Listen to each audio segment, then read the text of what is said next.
Trauma can be very dangerous in relationships for various reasons, but one of the main reasons why is because trauma helps create idols in relationships, especially when you've experienced any type of rejection, abandonment, abuse, or any way where you felt a lack of love and a lack of a safe and secure presence in your life, whether it's from childhood or previous adult relationships. That trauma tends to create a void, an emotional void, a mental void, sometimes even a physical void.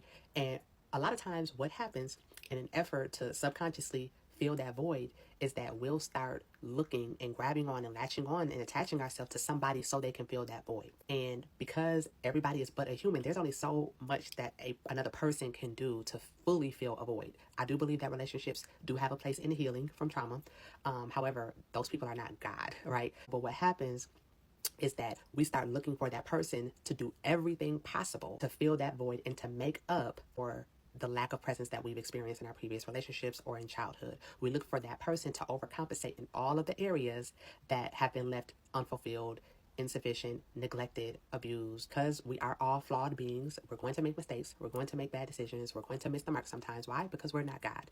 But what tends to happen is that trauma will cause you to view someone from a flawed perspective and make them your God, make them your mini God, in terms of wanting them to fix all of your problems, wanting them to be there in every way that you can possibly think of that might take away the pain and the agony from what you've experienced before, right? You want them to make up for what you missed. Should they miss the mark, anytime that they don't get it right, anytime that they don't say something the way that you need them to say it, or anytime that they just don't do what it is that you think that they need to do in that moment to help you feel secure, to help you feel reassured, to help you feel affirmed in that moment, every issue is magnified, right?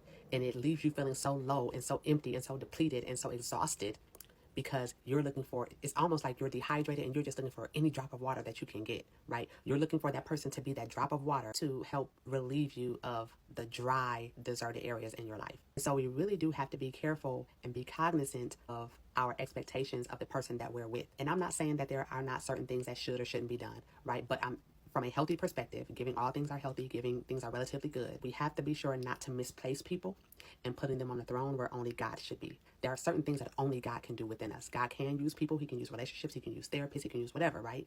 But there's certain things that I believe only the Lord can do. And then he can use the person that you're with to help you recover and to heal from and just to build your confidence in certain areas and things like that. We have to make sure that we have not made our person an idol, that we have not started worshiping them and really looking for them to worship us. Because sometimes we make ourselves an idol too due to trauma.